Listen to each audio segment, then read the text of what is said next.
The moment I saw Ethan standing in the doorway, frozen, his face pale, his eyes wide with a confusion that bordered on fear, I felt my heart stop. It wasn't the kind of moment you prepare for. It wasn't even the kind of moment you recognize until much later, when every detail comes back to haunt you. But in that instant, the air between us thickened, heavy with a tension neither of us understood yet. A tension that would soon become the beginning of everything that went wrong. I never imagined life could shift so violently in a single breath. But life doesn't wait for permission. It doesn't warn you before it steps across lines you didn't know existed. If I had known what that moment meant, what it would unravel, I would have run to him instead of standing there, frozen myself. I should start at the beginning. My name is Ral. I'm 38, divorced for 3 years, trying to live a quieter life than the chaos I once knew. My sister, Amanda, had always been the resilient one. Ambitious, polished, the kind of woman who posted perfect smiles on social media, even when life was falling apart behind the camera. I admired her strength. Sometimes I envied it. But after her husband passed away unexpectedly, something inside her fractured. Between her demanding job and the weight of raising a son who was grieving in his own quiet way, she began slipping.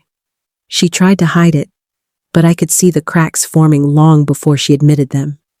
When she asked if her 19-year-old son Ethan could stay with me for a few months, just until she could stabilize things, I didn't hesitate. Ethan had always been kind, respectful, quiet in a way that made you want to understand him more. The kind of young man any aunt would be grateful to have around.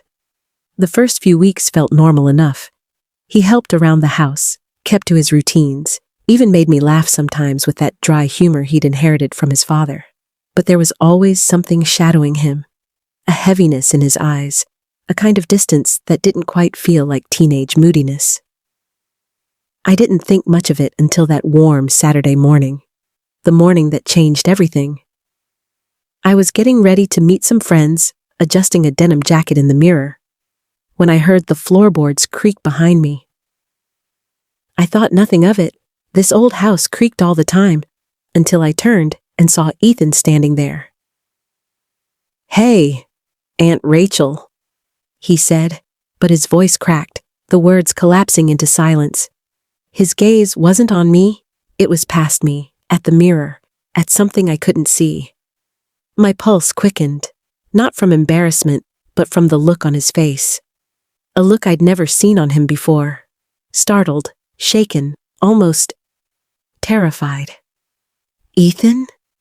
I whispered, stepping toward him, but he didn't respond. He didn't move. For a moment, it was as if the world had frozen around us.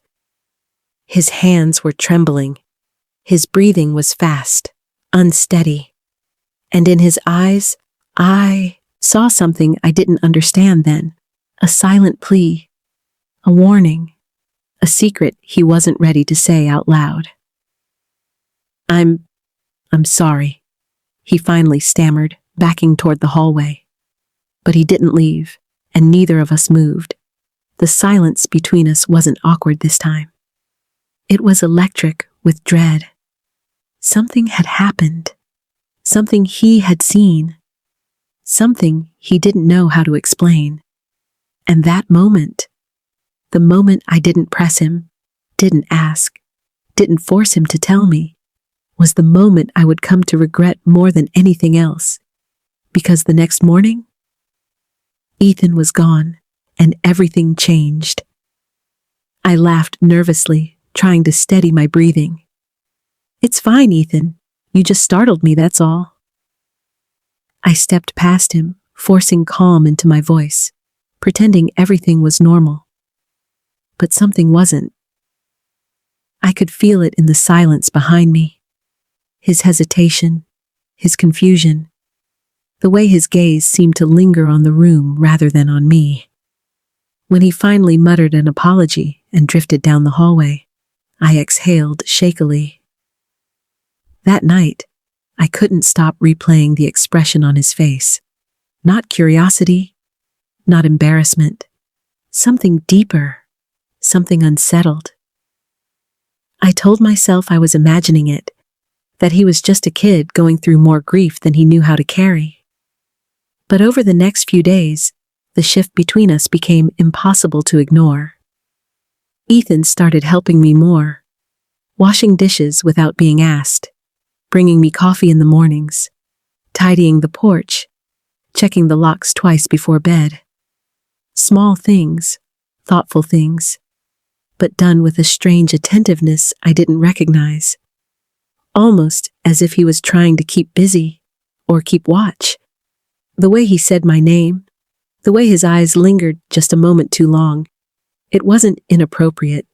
It was worried, searching, as if he wanted to tell me something, but didn't know how. Everything came to a head one evening after dinner.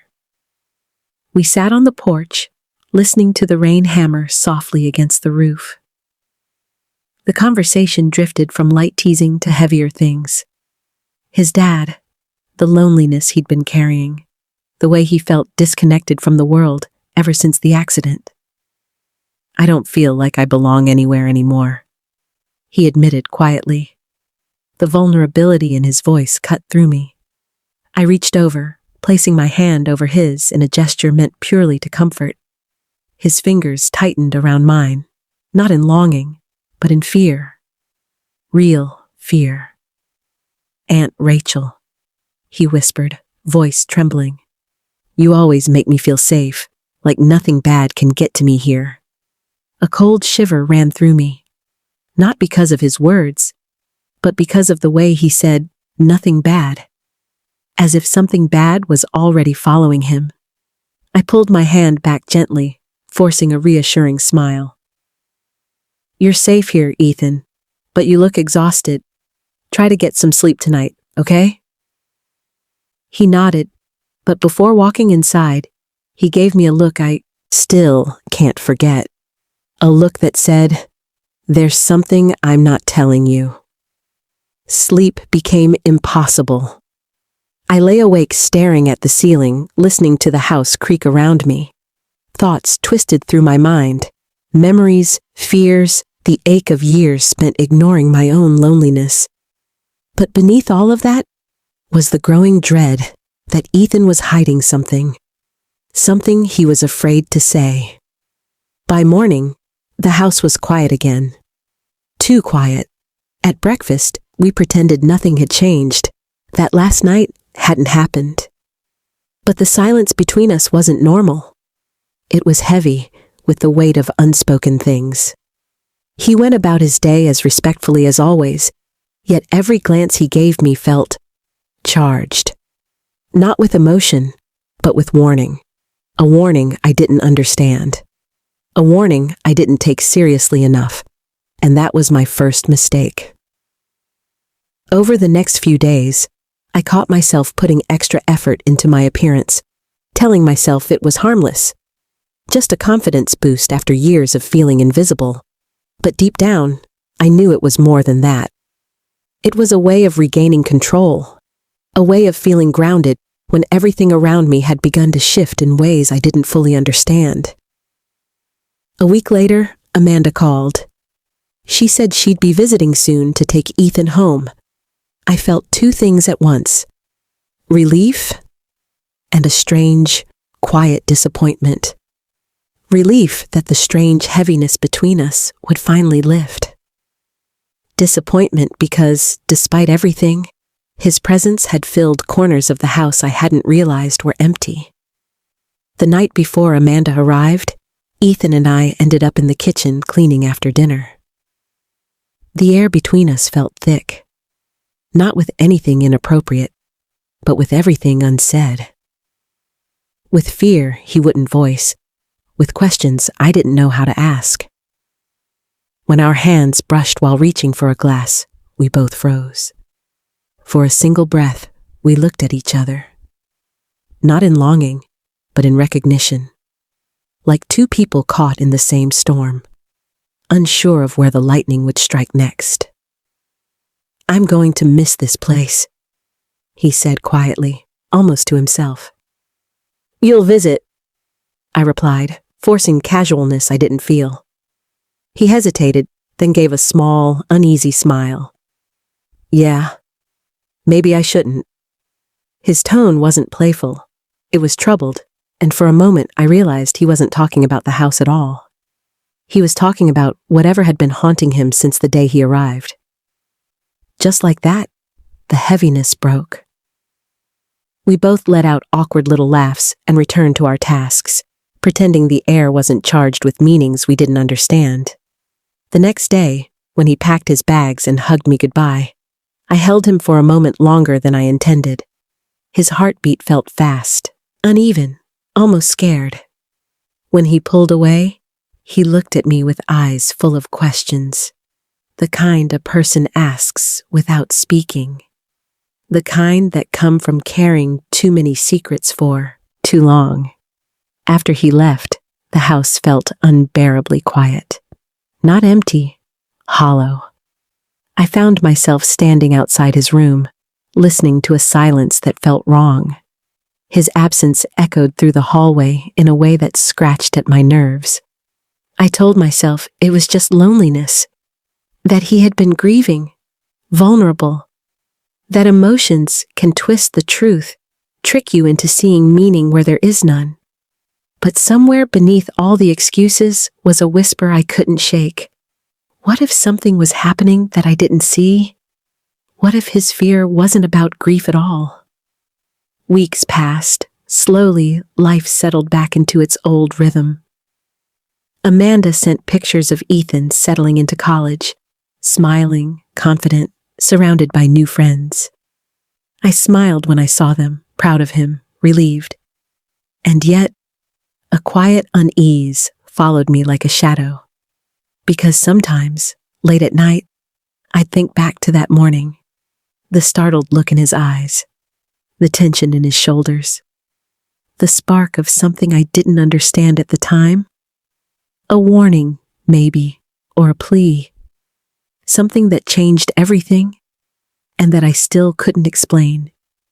Everything.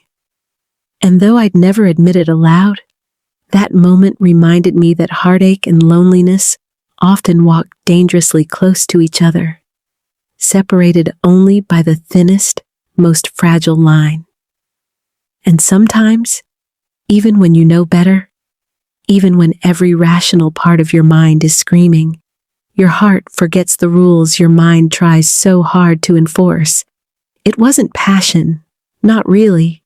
It was the echo of something deeper, a reminder of what loss does to a person.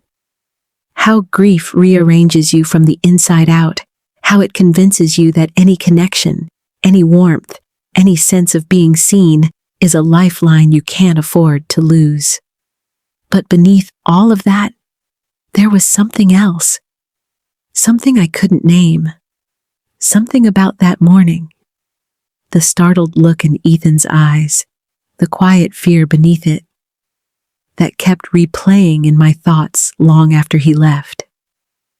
It felt like I had missed a clue, as if that single moment wasn't about me at all, but about him, about something he was carrying, something he didn't know how to speak, something he was trying to hide behind polite smiles and forced calm. The more I replayed it, the more the unease grew. Because loneliness explains a lot, but not everything. And the look he gave me, that wasn't the look of someone confused by emotion. It was the look of someone running from something. Something I hadn't seen. Something I hadn't asked about. Something I feared I was far too late to understand. In the weeks that followed, the memory didn't fade the way I hoped it would. Instead, it settled into me. Quiet, persistent, pressing on the back of my mind like a warning I didn't yet know how to interpret. A reminder that some moments don't just linger. They follow you. They change the way you breathe, the way you sleep, the way you look at the shadows in your own home. And sometimes, the moment you dismiss as harmless